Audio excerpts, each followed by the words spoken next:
All right, welcome in Kyle Barbeau, Easy Smiles, Expensive Watches. You know him, you love him.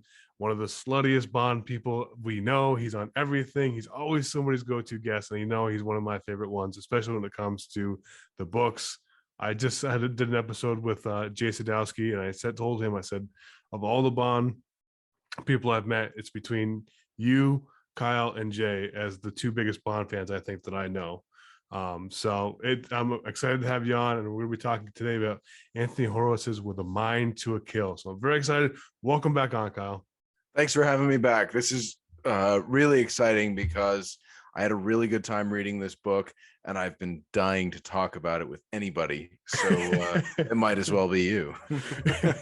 Well, I'll be your silver medal any day, buddy. But no, I'm excited too because it's we're into this Bond fandom, and if you're reading the continuation novels, your sickness is pretty bad, right? I mean, oh yeah, without a doubt. This is when you really when you really pull out your Bond card is when you've read not only all the Fleming novels but also all of the continuation novels too.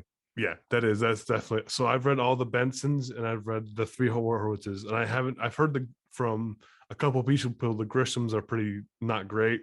The Gardners, you mean? Yeah, they're yeah. They're a mixed bag. The Bensons I really like a lot. And there was a one-off that came out about like 15 years ago called Carte Blanche, which it's set in the present day. It's written by Jeffrey Deaver from what is that movie with Denzel, The Bone Collector or something like that. Yeah.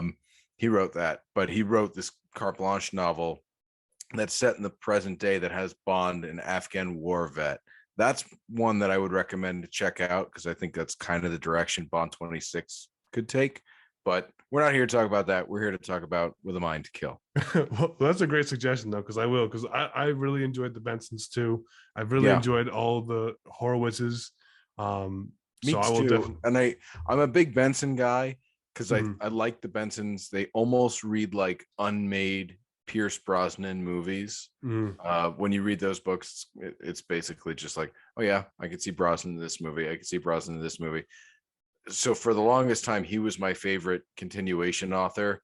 But now I might have to go with Horowitz because Horowitz really captures that Fleming character. Yeah, I agree. I really enjoyed the Bensons. So I didn't even know that when I was younger, I used to read the Splinter Cell novels, and I read the Metal Gear Solid film adaptation of the video game, and I didn't know that Raymond Benson, because he was a ghostwriter, so David Fincher is what he went by, but he actually wrote I think one or two of those too. So I've been reading Benson for a while, and I didn't even know. So that's pretty cool. So I'm excited to. And he's a nice guy. You and I have both gotten to know him a little bit through some of the live streams that we've done, or the live events that we did back during COVID. So he's actually a really good man. Yep. And I think he's got 6 books. They're all fantastic. And then Anthony Horowitz has taken the mantle, and I thought he's really done some great things. So we're going to start with what this movie or what this novel actually was about. We're going to talk a little bit about this novel. Then we're going to talk about how it compares to the other 2 that he's done.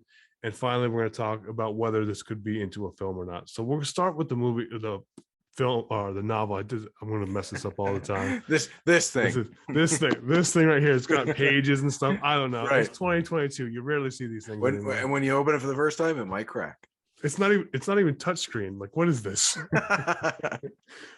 No, but this novel opens up with M's funeral. How do you like how it opens up and how it takes up the mantle from The Man with the Golden Gun?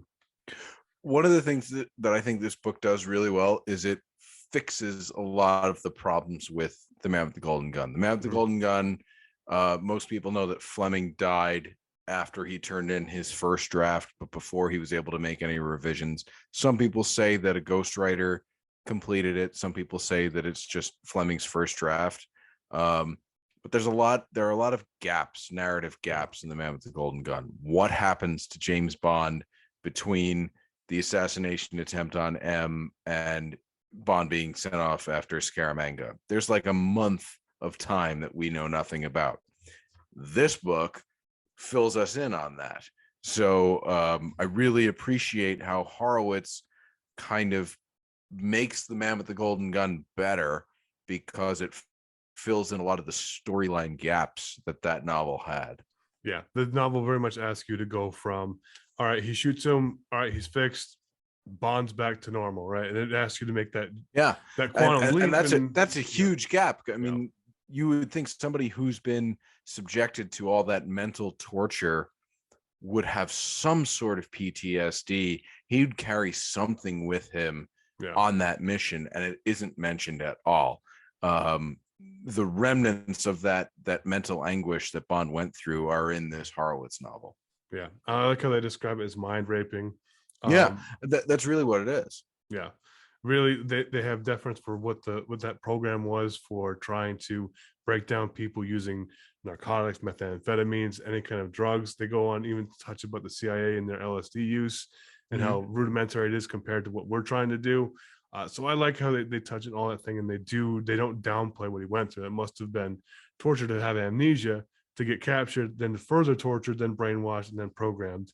And they talk a little bit about that. But they open up with the M's funeral, and I think it's kind of, I think as I read this and they say it's M's funeral, and that I already in my mind I'm like, there's no way M's dead, and it's definitely another fake thing. They try to get it there, but it's almost like, I understand that I'm going to write this, but the whole audience is going to know that there's some kind of left turn that's about to take. Did you kind of get that feeling as you read? There's no way M's actually dead. I think I read it. I picked up on that when I read the book jacket. Like, there's no way. There's no way that M is really dead. This is a bait and switch somehow to get James Bond into deep cover. There's no way that James Bond killed M. M faked his death. That right off the summary of the story, I knew that was going to be the case. And I was really hoping that actually that was the case. When I first heard the subject matter and they talk about how James Bond killed M, I was like, I hope, but after No Time to Die, what they did to me there, it's true. I was like, I you know what, I'm ready to be hurt. That's true. What? Let's kill everybody. We'll kill E.T., kill Indiana Jones, kill all of our heroes. That's it. Just wipe them all out. Throw them out. So I was pleasantly surprised, and the minute I got to starting to read it without even getting the revelation, it was clear. I think, oh, okay, this is definitely what it is. When they say that James Bond killed him and all that, I knew what we're gonna get. So I like how they introduced it, but I like how they did it so that it wasn't so much, you're gonna have to believe this. You're gonna have to believe this. It's like, no, the audience is in on it as we go, and we're gonna get to that. So I really liked how they pulled it off. I like how Horowitz wrote that in. I thought that was cool. And so we get back to the revelation, and then it talks about how James Bond has gone in there, and like you said, the things he's gone through and how he got deprogrammed and all that. What did you think about the character CC? He comes in and he's like, I almost like this character a lot when he's like, look, he's went through a lot of crap. I don't even know why you're doing this. He's gonna fail. Did you like that the introduction and kind of the juxtaposition between M's belief and CC's reality of this dude's been messed up? Yeah, he reminded me of a lot of professors that I knew when I was in college, because he comes in and he's got the wild hair and he's got the jacket with the elbow patches and everything. Smells like patchouli oil. Exactly. And he's the kind of guy, you do need that contrary voice, because M is always going to have James Bond's back. Tanner is always going to have Bond's back. M probably even more so than Tanner. But the two of them certainly have faith in Bond. So you need somebody to be that contrary opinion, like, okay, he's been through this mental anguish. And again, it's something that's glossed over so quickly in The Man with the Golden Gun that you kind of need to be reminded about what he's been through both mentally and physically. So I kind of like having that character to contrast what M and Tanner feel. Yeah, and I do like that. We got Ralph Fiennes as M's adaptation now, and a little bit of Judi Dench. I think surely with Ralph Fiennes, he's very sniveling to me. He's very not on Bond's side, which is very much different than the original film and most of the novels. That this is James Bond is M's guy. Like he's my guy.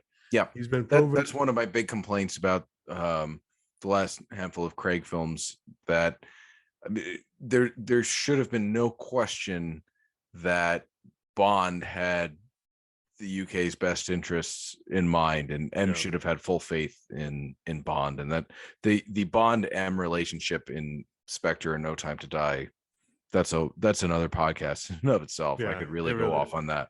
Yeah, it was really disappointing to me too, because I do like the idea of a solid solidarity, a finite. We're going to build a task. We're going to task together. We're going to war. We're brothers in arms. Especially the way they leave off in Skyfall with, okay, there's a mutual respect now. We've got one another. I respect you because you're a veteran, and you respect me because I'm your best agent. Yeah, and then that disappears. But again, that's getting way off onto a Craig tangent that I'd be happy to discuss with you. But we'll save it for another time. But I do like how that dynamic got brought back in Horowitz, and I think Horowitz is gives a lot of deference to Fleming, and I think that he's very true to a lot of them. And I like how it almost pains. So he gets transferred, right, and it's almost set up that Bond's getting transferred from the asylum to transfer, but they make a show of it, and they want the Russians to know what's happening so that they can anticipate that he's about to get saved from them. And the police are there like, traitor Bond, and he just has to take the arrows, which again shows the character of Bond and the willingness to be a martyr in that situation, where it is hard for your colleagues, I'm sure, to hear that, knowing that you're trying to do something very heroic and you're putting in all that, but you have to take the arrows regardless.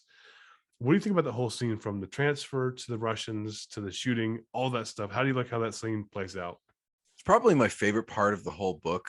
It reminded me a lot of the Sanchez breakout in License to Kill, or some of the setup that they do in I forget which Mission Impossible film. I think it was the most recent one, where they break Solomon Lane out of prison. Reminded me a little the same thing. Yeah, exactly. Yeah. It was kind of like that. But that was like the big action scene in the film, and I really appreciate, and you as a history guy would probably enjoy it too, how they kind of allude that the IRA is in league with the KGB. I thought that was a really good storyline. I mean, it's a very small story nugget, but it's one that makes sense from a historical sense, and it's the IRA. The IRA taught the world from that how to be terrorists and how to do this thing. So it's very cool. Yeah, to have it's unexplored territory in the world of Bond, and I'm glad that Horowitz was able to kind of, I mean, it's a small plot point, but it is a plot point nonetheless, that the IRA is working in cahoots with the KGB, and it makes sense. I mean, that did it's a great actually point. happen. You know, it's funny that you don't ever even hear, you know, I don't think that media or entertainment has even gone over the fact about the IRA and what that whole dynamic was. Probably maybe in the UK there's more explored. Sure. Certainly worldwide, I don't feel that there's been any movies or any kind of media where they show the IRA as being the villains or anything like that, or the terrorists. There's one or two that I can think of. Patriot Games is probably the most famous example, or The Devil's Own, both of them starring Harrison Ford. Apart from that, you're right. There's not a lot of material there, and I think there's a great unwritten James Bond novel where he goes up against the IRA, and they kind of set the groundwork for that in this, so that was pretty cool. I also liked seeing Bond's own people think that he's a traitor, and Horowitz drops that that goes away after this scene. And I feel like they could have done even a little bit more, where he encounters a British agent who thinks like, there's our most wanted man. I'm going to try and be a hero and bring him in because he killed the head of British intelligence. Yeah. He doesn't do that. That part of the story kind of wraps up once he's exfiltrated out of the UK. But it is kind of cool to see Bond's own people look against him. And I really appreciate, and why it's my favorite part of the book, Bond kind of has to play 3D chess here. He needs to. It's a good way to say it. Exactly. He needs to convince the British that he's defected. He needs to convince the Russians that he's killed 2 British police officers, and he has to figure out a way to escape without killing the 2 British police officers, because he's James Bond. He's not a traitor. He's not going to do that. So he needs to find a way to convince everyone of this ruse, and he does it in a convincing way, which is, I mean, that's James Bond. That's his intellect. That's why he's the best. Yeah, I think that was an interesting thing where he had to kind of come up with a story like this once you get caught, and then he kind of says it a little bit, and then he keeps going, and then he comes up with a good story later and through an interrogation and all that. I also thought it was cool, even before he got sent off in the thing, where they're talking about these are the things that you need to learn. We're going to teach you how to mentally prepare for what you're going to go into. Here are the tenants. Here are all the things you have to go remind yourself you're an agent. You know, all do this, you're that, and that will always keep you home. And I thought that was really cool. I think it really set the stage, and I do enjoy all that part of the thing. And then he gets to Moscow, and he's back in the same room, and he meets Colonel Boris, his tormentor from years ago. What did you think about the dynamic the minute he's back in Moscow and the transition? Because I don't think Horowitz does a much of a transition. It's pretty much he's saved and boom, we're in Moscow. Yeah, it's very quick. And I don't, one of the things about this book that is unlike a lot of the Flemings is the settings are very bleak. You're behind the Iron Curtain, very ugly architecture. The people are oppressed. The government is this this heartless dictatorship. So you don't have a lot of the romance that you have in the locations in the Fleming books. But putting Bond behind the Iron Curtain is a really cool thing that I feel like it's about time that he had to go and see this place that he has spent his whole career working against. Yeah. So it's neat to see him behind enemy lines. See, I liked that Horowitz, even though it wasn't glamorous, he spent the time like Fleming would, being very descriptive about the fact that it was bleak. And I had read where Horowitz talked with a lot of people who were actually in the Soviet Union at the time to kind of get a good feel of what it was like, or operatives who had worked there. He talked to a lot of people what the feel was, what the architecture was. He talks about the color of the rooms. He talks about at 9 o'clock, people, it's death town because there's nothing to do, because it's just a desolate place. So I do appreciate he's descriptive like Fleming, even though it's not a beautiful setting. It's not glamorous, but it's still evocative. You can visualize it in your head without a doubt. And it helps to illustrate. And one thing I really appreciate in this novel, there's no moral gray area. James Bond is the good guy. The Soviets are the bad guys. I mean, the West is heroic and free, and the Soviet bloc behind the Iron Curtain, both the Soviet Union and East Germany, are oppressive. Their people are suffering under this military dictatorship. So there's no moral equivalence between the two. We know who the good guys are and who the bad guys are. There's no self-loathing. There's no cuckoldery, as I call it, has kind of become the enjoyment of the day, to be self-loathing or self-hating or self-despairing. Right. Very much. There's a reason why we're the top, why the West is so much far as economics and standard of living and all this. There's a reason, because they were, and there's a reason why people were risking their lives to jump from that wall, East Berlin. And I did an episode too on that a long time ago in the podcast, and I just researching what people went through to try to get over that wall and to get that little bit of time to get it back into the West. It was the most glaring example of how the difference between communism and capitalism was. And this is not trying to be what the last Craigs were, where they kind of, hey, do we hate Bond? Do we hate what the West is? No. We know who the good guys are. We know who the bad guys are. And Bond is doing a heroic deed, which should be exemplified. So I love your point there. Yeah, I appreciate that very much. I mean, Bond is the good guy. Yep. The English way of life is free.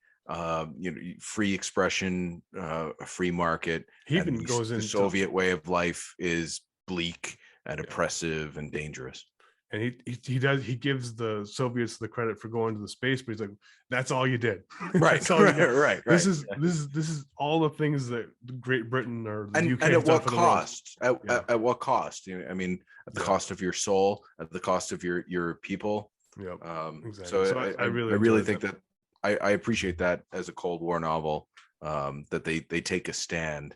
Yeah, The English way of life is freedom, and the Soviet way of life is tyranny. yeah, they definitely go into a lot of Stalinist, and I do appreciate all that stuff. And I think that Colonel Boris is an interesting character in how he's very much of the Soviet, the way that it's portrayed, but he's also a scientist who thinks of his own self and his own work almost above that. Do you kind of get that feeling that he thinks that his science, he's very much loyal to the Soviet. He thinks that his way is going to bring greatness to the Soviet, but he also thinks that he is so smarter than everybody else in the room. Do you get that feeling when you hear how Horowitz describes Boris? Completely, especially in one of his earliest scenes when he's talking about, I even control somebody in this room. I mean, Yeah, he's so self-assured. He believes that his methods are stronger even than the yeah. Soviet apparatus for which he works.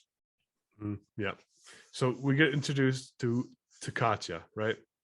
What do you think about Katya as a character? Because she's clearly the Bond girl of the novel, and you Mhm. know her arc. The minute she's introduced, you know that you know exactly where the story's going to go. And yes, it can be almost template sort of feeling as you get it, because she's introduced, you know exactly what's going to happen. Bond's going to seduce her and all that. But don't you almost enjoy when the template plays out exactly how you enjoy it playing out? Yes, I do. I think Katya is a victim of what I'll call the magic dick of James Bond, where once she sleeps with Bond, she immediately Yeah, turns to the good guys, and I think that happens a little quickly, yeah. for somebody who grew up in the Soviet Union and has been indoctrinated with all this propaganda her whole life. Um, Her decision to defect comes a little quickly, but it's authentic based on her backstory with her lover and her father. And let's face it, we want James Bond to seduce the girl Yeah. and turn her to the good guy's See, cause. So I do appreciate it. I just think it happens a little quickly, maybe a chapter later, and I would have bought it a little bit more. I like how, I'll disagree with you on this because I think that her arc and her quandary of do I stay loyal to the Soviet Union happened with that first lover, Mm. right? So she had this whole thing and her whole propaganda and all the things that she had dealt with her father and all that. She had that inner turmoil before Bond was ever introduced with her former lover. She was in love with this guy. She had all this stuff, and then to find out that he's a traitor, finds out that that's the type of person that she's in love with. And eventually, even though she tells her father and not the authorities, she knew that she was putting him to his death sentence by telling the father. So she lost her first love from this sense of duty to country, right? And she Mhm. goes to that whole arc, and then she hates her father for it. And she already has the seed, and she already has been had her task, right? And she went with the state, and then the state betrayed her, and they ruined her life at the point. I think that her hate was not that was right below the surface, ready to bubble over. And James Bond comes in. He's a senator of the West. He's now she probably doesn't get a chance to meet anybody else from the West, right? I mean, she's working in Mhm. Colonel Boris's, her father's office. She's surrounded by people who are patriots, and they go into great detail about you can't even whisper anti-Stalin anything, right? You can't even whisper anti-government for fear of the police to come in. So Mhm. this she probably hasn't had any introduction to the West since that time that she turned into her thing, and this is her first time. So I think that the minute James Bond is there, it may also be the magic dick of James Bond, as you so say it. But I think that the seed was already planted. I think that in her own mind, she'd already worked to the part that she hated what she was there for, and then James Bond comes in, and all those feelings can come out now. And they do kind of set up that she enjoys, I think it's the Shadows. She enjoys listening to 60s rock and roll. Yeah. And is a little afraid that somebody might find out that she enjoys like Western music. But Yeah. there is, you're right, there is a kernel there in her mind of the life of freedom might be better. Yeah. Yep. Absolutely. So we get to the story, and the story kind of goes through kind of how you are. Like it goes through Bond meets her, they're at the bar, they get drunk, they have sex, he gets on the side, and then he finds out the father, and then goes through this whole story arc. And then she ends up, so the I'm gonna Desernaya is the old woman, right? That's I don't know how to pronounce it, but the concierge. the concierge, yeah. Yeah. But I don't think it's I know how to say that. I have some French. I have no Russian. That's like the you see it in the Bourne Identity. There was a person like that. You see it in Yes. Quantum of Solace, same thing. The person in Haiti comes down with the bullet in the head. Yep. Same, that person, right? That old lady who's always I know exactly who you mean. Yeah. So she ends up playing a big part, and she comes in. And what did you think about that part where it goes through it is, and then the Hal Garfunkel gets introduced, right? And that's the one thing that before Bond left, he said, all right, well, what about the people from Scaramanga? Because they had gone back to the KU. What if this happens? They're like, no, never gonna happen. And then it's kind of like she takes a lot of convenient leaps. So how Garfunkel comes over, he sleeps with underage women. You already hate him for that. What do you think about that whole story arc when it kind of goes into here's one more obstacle James Bond has to deal with? It's so funny because in the first couple of chapters reading this book, that was one of my thoughts. Like, well, what about that Soviet guy Hendricks who was embedded with Scaramanga? Surely he would have reported back to his superiors. And Horowitz writes himself out of that. He kind of says there's so much confusion and nobody trusts anybody within the KGB, and Bond killed him. So that probably didn't get reported. And then he brings back in that Hal Garfunkel character.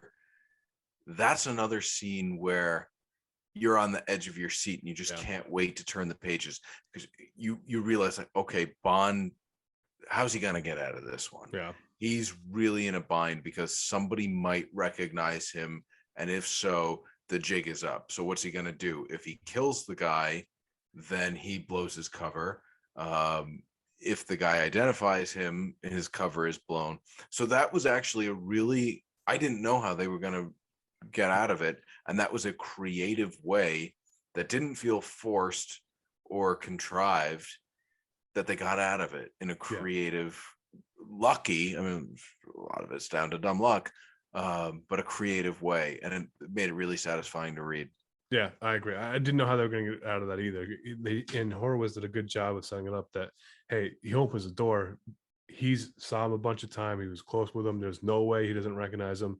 The minute the door it is, that's Bond. 2 KGB units right there. Shoot him dead. It's over with. So you knew that, and like the way they go back and forth between him opening the door and then it goes back. Then he opens the door. And then you find out it's actually the substitute that this Russian lady was an implant. They had been there the whole time. Good spy craft, right? Mm-hmm. And then they put in a good story about her, about the fact that her son was killed by Stalin police, and she's doing this in the name of her dead son. So he also does that loop. That was probably my favorite little loop there, because that was the only thing I didn't really expect, and a lot of this book felt, all right, we're following the pattern, and you kind of see what was going on next.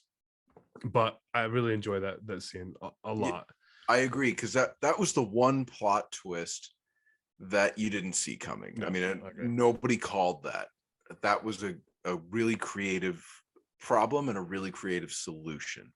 And most of the other plot twists, which, I mean, I would put this book as a solid 8 out of 10. Mm-hmm. But one of my criticisms is a lot of the plot twists, if you know Fleming and if you know a little bit about 20th century history, you see them coming a mile away, but not that one. That one was very creative. Yep, I agree. I like that one, and I do like that. And this is where Katya finds the jig is up too. Mm-hmm. And which I did not expect to happen either. That was like, whoa, she was there and she saw this. Uh-oh. Yeah. Now So now what? what? Now it's Right. her. The ball's back in her court. Do you kill another lover? What do you do in that turmoil? And I don't think that she's ever really fleshed out about her. They don't really do much of her inner dialogue, but I do like that where it goes from there. What did you think about once Katya comes in there? Um, that's when the tension really kicks in, Mhm. because you don't know which side she's going to take. Like I said, she's been pretty much brainwashed with Soviet propaganda her whole life from birth, Yeah. especially considering who her father is. Um, but at the same time, you've got the little nuggets of her move towards the West, her backstory with her ex-lover, and then, of course, her love affair with Bond, that kind of give you the idea that she could go the good guy route as well. Yeah. So that's like a seesaw chapter, and you want to keep going because you want to find out what's happening next. Yeah. And I think from here on out, this is where it kind of picks up. And so now we've got the Rosa Klebb character who's still skeptical, doesn't really believe in Colonel Boris as much as Colonel Boris believes in Colonel Boris. And so he sends him on this mission, and then it's to kill another agent who goes by a code name. Bond knows the code name, doesn't really know him, goes, meets in this desolate thing, and he's told to shoot on sight, right? Bond doesn't do it. Bond just goes up and says, all right, I need you to get back there, and kind of tells. What did you think about this scene? That's a great scene because it shows once again that James Bond has a line that he will not cross for Queen of like he will not take the risk of killing one of his own people in carrying out this mission. Of course, it turns out that it's all an elaborate decoy to test his loyalty, and once he discovers that it's a ruse, he comes up with a creative solution. I mean, he's able to kill the guy and then comes up with a credible story to tell to his handlers. Hey, look, the gun that you gave me misfired, so I had to improvise. I threw him in front of a train, but the mission you asked me to do is done. Yeah. So not only did he keep his own cover intact, he did so in such a way as to satisfy his enemy handlers too. So that's Bond thinking on his feet, and Bond still staying true to who James Bond is. James Bond wouldn't kill one of his own. Yeah. I'm kind of torn on this one because I like how it shows him he wouldn't kill, his morals are still there, and he one of the KGB's best assassins, right? He was the one that was supposed to actually take this first mission before Bond came back. Right. So that he's one of the top things. So you show Bond dominance, you show his morality. The only thing I would have liked, I think I would have liked one of the little different is he goes in there and he figures out it's a ruse to begin with. And there's tension comes up and he says, you know what? I believe wholeheartedly this is a ruse. Because I kind of thought there's no way, this is too convenient. Like it's kind of weird to do that, right? Yeah. So I thought it was gonna go with Bond figures out the ruse, and then there's big tension build up, and he pulls the trigger, and he just hopes his gut is right, his intuition is right, his instincts are right. It shows out to be a blank, and he's passed the test, and he figured it out, and he out chest the 3D chest that he's got going on. I would have probably liked that more, but I also like where they went with that. So either way, I'm just a preference for me, but yeah, that scene was hit or miss for me. I do think the first thing James Bond would do when handed a pistol, the first thing he would do would be to check his load. Yeah. I mean, that's spycraft 101. I mean, I'm sure they taught you that in the police academy. Yeah, you better check and make sure your weapon is loaded. One's in the chamber. Yeah, exactly. So that part didn't entirely ring true. I know he has to tell a story, but James Bond would check and make sure that there's a round in the chamber and that it's not a blank. That's what bothers me the most about Casino Royale, the movie, is that I know where you keep your gun. That's one thing. Yep. Bro, you don't know the difference between a loaded Bullets are heavy. They make your gun a lot heavier. If you've ever handled a handgun, Yes. it's very blatant. You can feel everything about that. You can feel the difference between a loaded handgun and an empty handgun, without a doubt. I digress. Yeah. at least they were blanks. They weren't just the mag was gone. Right. Even so, I think James Bond would have checked his mag. Yeah, for sure. So the mission is revealed at the end with the plot. Actually, as he passes the test, he goes on. He's a mission. It's to kill Nikita Khrushchev, right? Mm-hmm. What did you think about the reveal? Did you kind of know who it was going to be beforehand? Yep, I would say about a chapter or two before, I'm like, the target's Khrushchev. It's gotta be. Yeah. They brought him up in one of the earliest chapters as having been a more and I'll use this term very loosely because you're still talking about a Soviet dictator, but I mean, he was one of the more liberal ones. Yeah. He was a Jimmy Carter of yeah, exactly. I mean, you're not talking about Beria, Stalin, or Brezhnev. You're talking about one of the ones who was willing to work with the West. So it's kind of clear that okay, they're gonna kill Khrushchev, and they want Bond to be the person, the patsy who did it, because it looks like the Western decadent agent kills our beloved leader. We're not safe, and we can usher in, a harsh military dictatorship. So that was kind of a plot twist that I did not that did not surprise me, and it reminded me a lot of the Manchurian Candidate. Like now we're into Manchurian Candidate territory. How that scene plays out. Yeah, and it's a lot of movies have done the Manchurian thing, right? Yeah, but the assassination of a dictator, very very Cold War, very cool. There's no question that Horowitz mined some of the best Cold War fiction for this book, between the Manchurian Candidate, The Spy Who Came In From the Cold, the Ipcress File. They're all here, and he even mentions Spy Who Came In From the Cold in his acknowledgments. Yeah. I liked reading the acknowledgments to kind of find out where he got. I think I got a good insight, even though it's only a couple pages. It actually, if you have not read the acknowledgments and you read the book, go back and read them, because it actually does give you some insight about the book. I thought it was very interesting, worth the couple pages worth of read. Agreed. So he gets there, kills Colonel Boris instead of Khrushchev. How did you kind of see that coming through? And what did you think about the way they had the time bomb in his mind, right? They kind of made this whole buildup about that time bomb in the mind, and then it kind of just was over with, right? I don't think it lives up to the hype, the buildup of this internal clock. What did you think about the actual ending and how that went off? Was that kind of disappointing? The assassination of Colonel Boris. I mean, like I said, it was kind of like Manchurian Candidate meets Ipcress File. I mean, at the end of the Manchurian Candidate, spoilers for if you haven't seen a movie that's 65 years old, a brainwashed assassin is able to overcome it, and instead of shooting a presidential candidate, he shoots his Russian handlers. And in the Ipcress File, the way that Michael Caine's character is able to deprogram his brainwashing is by pain. And that reminds him of who he is by experiencing pain. And Bond does the same thing. I mean, he reopens an old wound and activates his pain sensors to remind him, like, okay, I am James Bond. I am not under the control of Colonel Boris. I can act under my own free will. So it made sense just based on some past Cold War fiction.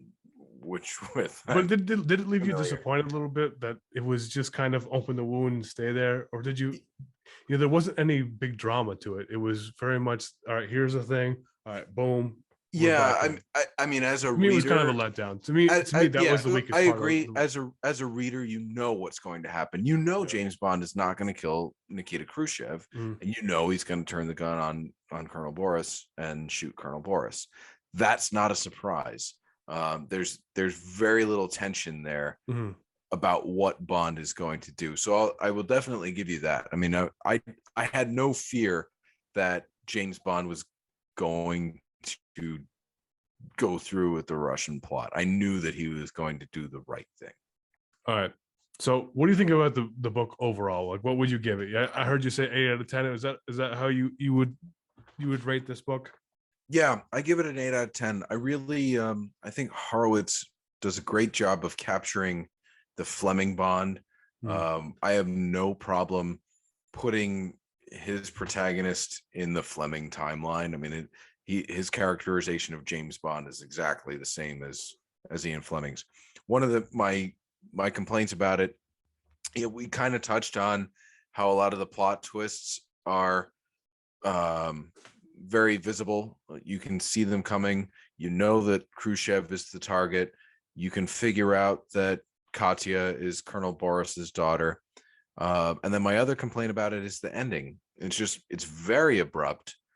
And I feel like I needed one more chapter. I turned the page and hit the acknowledgments page. I'm like, oh, what happened? Yeah. We didn't even touch. So he's walking through. Yep. He's walking through, and they leave you on that cliffhanger, right? Yeah. What did you think about the cliffhanger? I mean, did you like it? Did you hate it? Did you kind of think, okay, it is what it is? You know what? It left me a little underwhelmed. I'm glad. I don't mind a cliffhanger ending. From Russia with Love has a cliffhanger ending.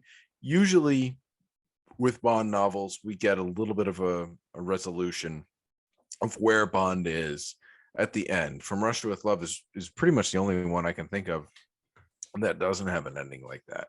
Yeah. And that's a great book.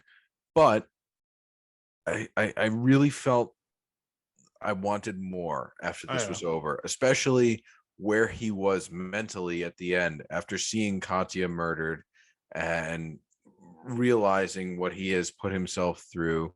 And there's kind of a running theme that Bond has been in this game a long time, and the people who are coming up are a lot younger than he is, and he's kind of running out of his lifespan as a secret agent. Yeah. So there's some interesting stuff to explore there, and then it ends. Yeah. With no sort of resolution. Yeah. So it's not frustrating, but it's a little unsatisfying. Yeah, I agree. We just did the Fleming versus film with Casino Royale, and I talked a lot about the ending when he goes through the ethical dilemma all the way in the beginning. And this book went back to the same thing that I love so much. They reference that very scene. He even says at one point, like, I should have let Mathis talk me back into rejoining the service. So what was I thinking? That was insane. Because I love that dialogue in Casino Royale, the novel, so much. I love the ethical, and it was so, and it would be exactly how you would feel, I think, if you were tasked to this life of murder, spying, all this other. You would have to deal with your own morality constantly, and I do enjoy that he brought that back and he harkens back. And I think there's a lot of, he mentioned Vesper. He mentions there are a lot of nods to previous Flemings. I don't know if it's not as much on the nose. I think he does it well. It's not as much like it's very organic. It's not member berries. It's very much exactly. It's totally organic.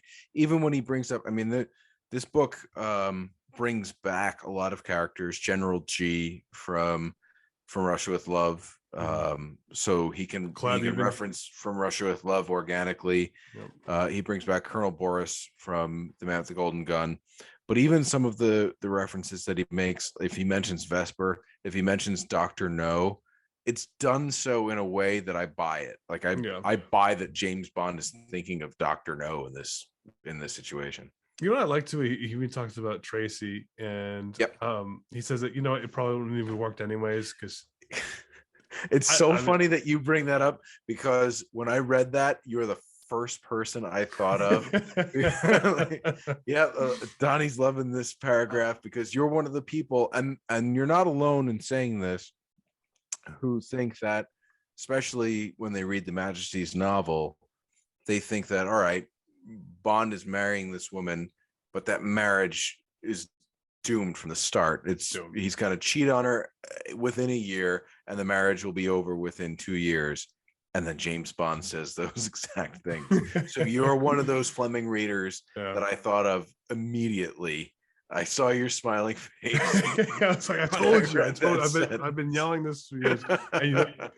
And I'm rereading On Her Majesty's right now, actually, for the Fleming versus film thing that I'm doing. So I'm rereading it now, and even how they describe Tracy's is as they say, he talks about when what the concierge is talking to Bond, and he's trying to describe Tracy. And he talks about a smirk that only men would understand when she says that she's fun, right? You could tell Tracy is just as slutty as Bond is, and the fact that the idea that you're trying to tell me this was a great love and it was going to last and has this deep impact. No, it was going to end. It was going to end fairly abruptly and fairly poorly, just like all the other ones. So I do appreciate that he brings that back, and he does talk about that. And yes, I was very much smiling as I read this. I'm sure you were. Like I said, you were the first person I thought of when I read that sentence. Like, all right. James Bond, the character, feels the same way Donnie does.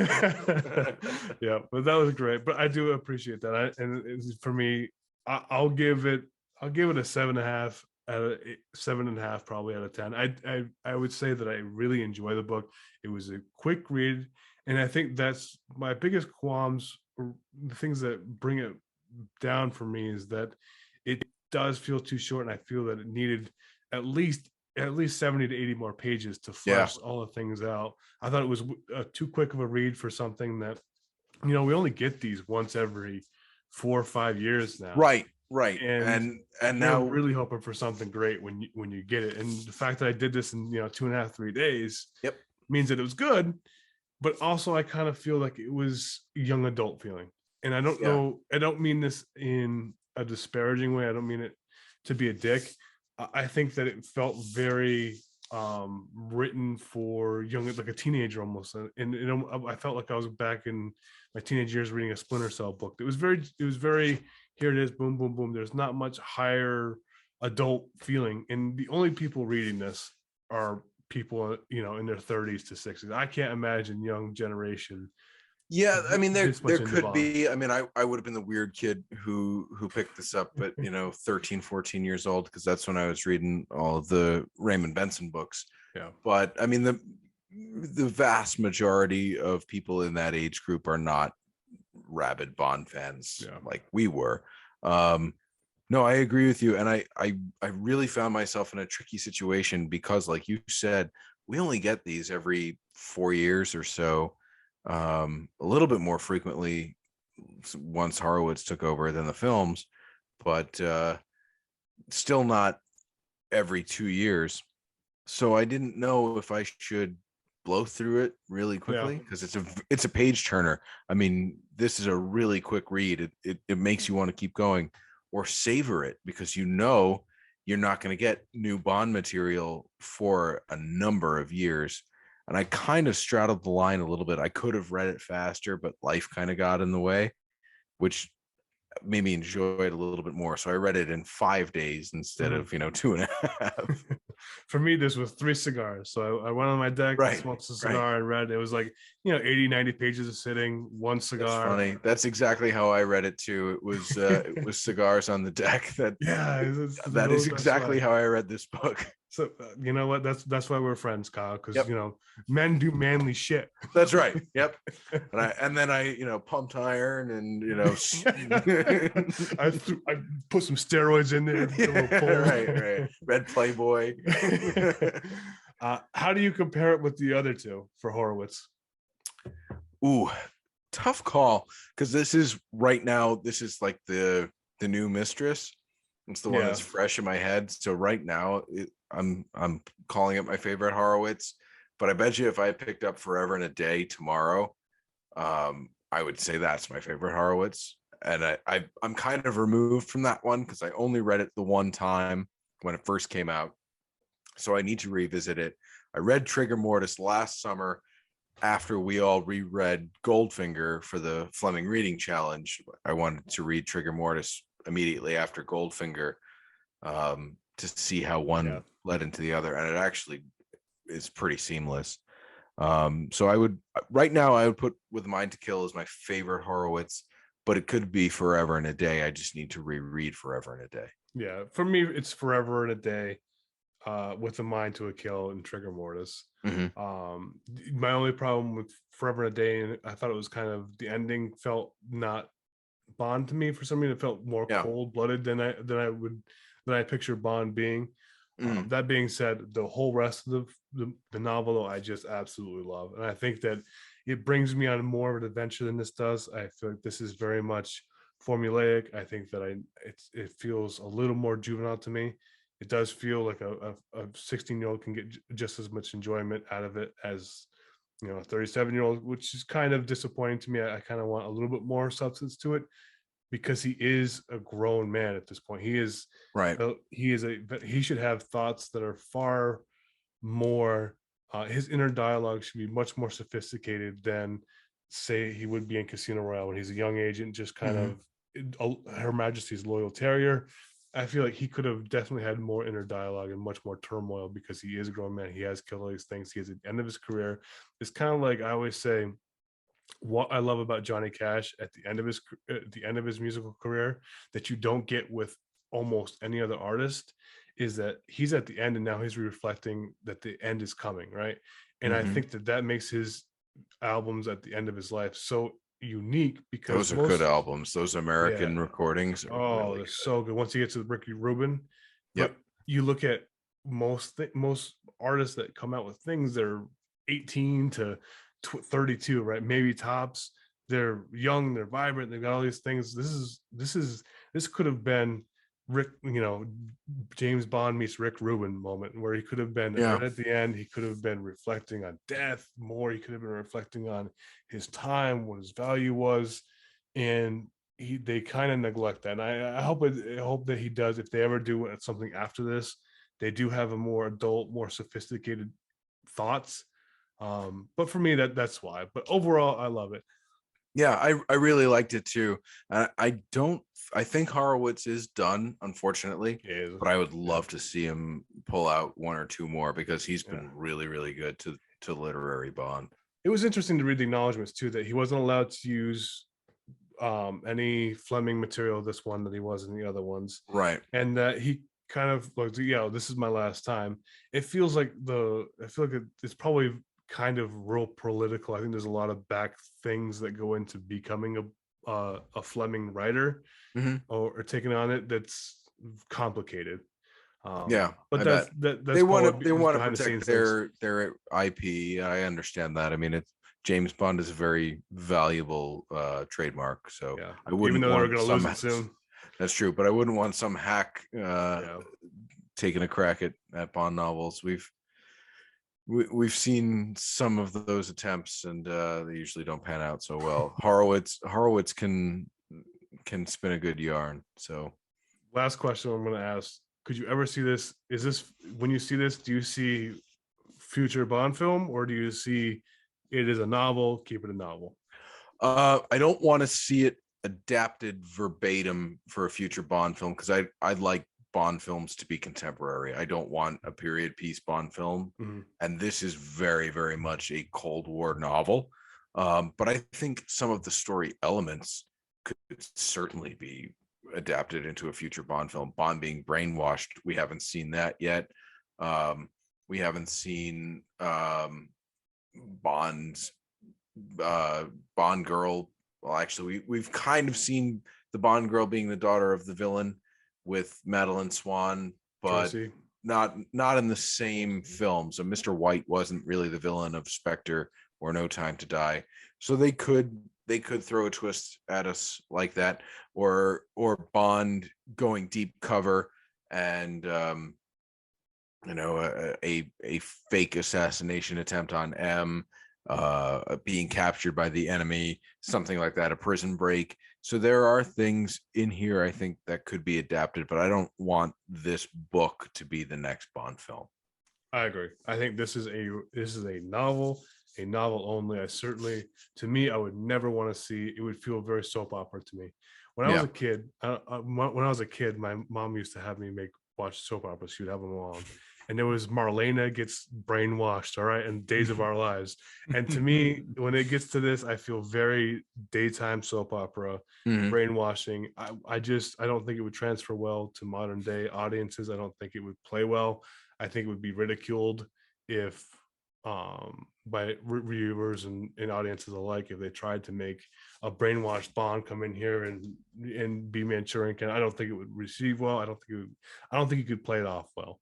Well, and it certainly shouldn't be the way they introduce a new Bond actor. No. I think that if you showed a veteran Bond that we had seen in 4 or 5 movies try and kill M after having been brainwashed, then I would buy it. But this is not the way to bring in a new guy. No, I think they're gonna have to do like they did in the Batman. He's 2 years in. Yeah, check out if you like that. Check out Carte Blanche by Jeffrey Deaver. I'm not saying that that's the story that they should adapt for the next Bond film, but I think that's the direction that they need to go. A James Bond who's like 3-4 years into his career, recruited out of the military, and very much like in the prime of his abilities. I have the book. I'm gonna have to read it because I got one of those like deals where they sold a bunch of them off of Poshmark, eBay, or something like that. So I'm gonna have to pick it up and read it. So well, I tell you what, if you want to do a book review episode on that one, I volunteer my services. I'll reread it and we could talk about it. Absolutely. I volunteer as tribute. I definitely want to do a lot of the novels. I think that I'm gonna, I'll going back and forth between the books too, but I'm in the films too. But really, I don't want to do film reviews because I think they're overdone. I think yeah. I definitely want to stay in there. So Carte Blanche is yours, and I'll do as many of these as possible because they're just fun to do. But and then again, we are getting into the real sick people, right? Right. Now, now you're getting into like some deep dark Bond fandom. Some people who really need to get a life. Exactly. But it's also the same people who are reaching out because you can't find other people to talk about this. Like, if it wasn't for this community, I wouldn't be able to go out and find somebody in my neighborhood that I could talk about Carte Blanche. Well, I mean, you know what I mean? Like, it could be worse. This is what we're doing. We're taking care of our appearances, wearing good clothes and grooming and bathing and everything. And we're talking about books. So it's not like, we're out doing drugs or anything. We're actually like stimulating our minds and our bodies. Well, so. maybe we're doing a little bit of drugs. Yeah, Kyle. Come on. But thank you so much, Kyle, for doing this. It's always been a blast. And I think we did this novel justice, gave it a fair review. And I think we both agree that, look, for what it is, I enjoyed it. I would definitely recommend anybody read it. I would too. I would recommend people read this. However, I would recommend that read it after you're familiar with Fleming, because there's a lot in Fleming in this, and it's a much richer experience reading this having read Fleming first. Yeah. Even like they have footnotes, read Diamonds Are Forever, and they talk about something. When you're there, you already know what they're talking about, and you can be like, all right, I understand. I understand what his memory is going back to because I remember that. So I thought that was cool. So for sure, read Fleming first, as always. Why aren't you reading Fleming? Get your Fleming on right now. But there's a big world out there. If you want to become like one of us, there's a lot to do. Keep reading. Yeah, exactly. There's so much, and even the rereads of Fleming. I've now read some of these books 3-4 times. I've read them and then I've heard them on audiobook, and they're so enjoyable every time. They never get bad. Yep. So great. So Kyle, thank you for having me on. Thanks for having me on. Yeah, thanks, buddy. Yeah. Thanks for coming on, buddy. It's 1:00 in the morning. It's I understand. Thank you for having me back. It's always a pleasure talking to you about Bond. And we'll do this many more times, buddy. Until next time, it's been Quantum History. This has been the review of Anthony Horowitz's Forever, or With the Mind to a Kill. 1 a.m. Mind to a Kill. Mind to a Kill. Thank you. Available in all fine booksellers. All right, signing off. All right, buddy. If you like what you saw, then hit that subscribe button. Comment down below and leave a like and hit that subscribe button. that subscribe button.